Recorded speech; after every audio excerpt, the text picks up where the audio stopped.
নমস্কার বন্ধুরা আপনি চাইছেন আপনার বড় টিউবলাইট কেটে 4 ফুটের টিউবলাইটকে 2 ফুট করবেন। তো 4 ফুটের টিউবলাইট হলে এমনি একটা টিউবলাইট নিন, 2 ফুট মাপুন, 2 ফুট মেপে কী করবেন, 2 ফুট অনুযায়ী টিউবলাইটটাকে কেটে নিন।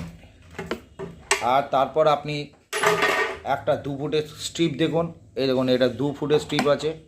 2 ফুটের স্ট্রিপ কী করবেন, আপনার পুরনো যে স্ট্রিপগুলো কাজে লাগছে না এই স্ট্রিপটা এখান থেকে মাপুন, যাতে আপনার কভারের সাইজে হয়। তো আমি যখন কভারের সাইজে মেপে এলাম, দেখুন কোন জায়গাটা এলো, এই জয়েন্টের জায়গায় এলো। তো কী করবেন আপনি, এই দেখুন এখানে জয়েন্ট আছে। আমি কি করছি, এই দেখুন একটা প্লায়ার নেবো, যেগুলো দিয়ে কাটার বলে। আমি ঠিক এই মধ্যেখানে চলে আসব, ঠিক মধ্যেখানে এই জায়গাটা এসে দেখুন আমি প্রেসার দিলাম, দেখুন কেটে বেরিয়ে গেল। এবার সাইডের যে এইগুলো আছে এগুলো আমি কেটে ফেলে দিচ্ছি। এই দেখুন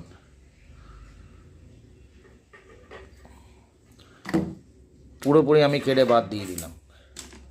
সুতরাং কী হলো, এই দেখুন একটা স্ট্রিপ বানিয়ে ফেললাম, এই একটা একে দুটো 2 ফুটের স্ট্রিপ। আর কী হলো, এই স্ট্রিপটা যেটা আছে এটাও ফেলা যাবে না, এটা মাইনাস প্লাস করা আছে। এটাকে আমি কি করব, এটাকে আমি চেক করতে দেবো যে এটা আমার কোথায় খারাপ আছে। কারণ এই টিউবলাইট অর্ধেক জ্বলছিল না।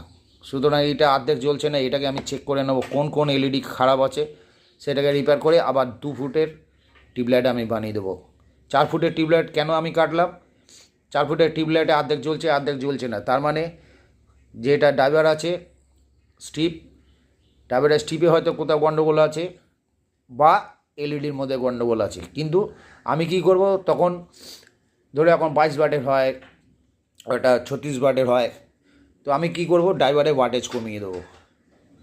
ঠিক আছে, 2 ফুটের ড্রাইভার আমি ইউজ করব, 2 ফুটের ড্রাইভারটা ইউজ করলে আমার হয়ে গেল। এমনি করে আমি আরও কিছু এলইডি আছে, দেখুন এগুলো হচ্ছে 4 ফুটের লম্বা, এই দেখুন কত লম্বা। এই 4 ফুটের লম্বা আমি কি করব, আমি এখান থেকে মাপ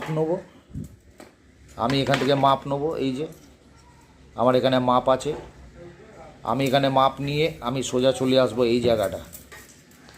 এই দেখুন মাপ নেওয়া হয়ে গেছে, এই জায়গাটা এসছে। তো এই জায়গাটা অনুযায়ী বরাবর আমি কি করব, এই যে পয়েন্টটা দেখুন এখানে পয়েন্ট দেওয়া আছে, দেখুন পয়েন্ট মানে বোঝা যাচ্ছে এই জায়গাটা পয়েন্ট আছে। এই পয়েন্টে সোজা এসে এখানটায় আমি এই জায়গাটা কেটে দেবো।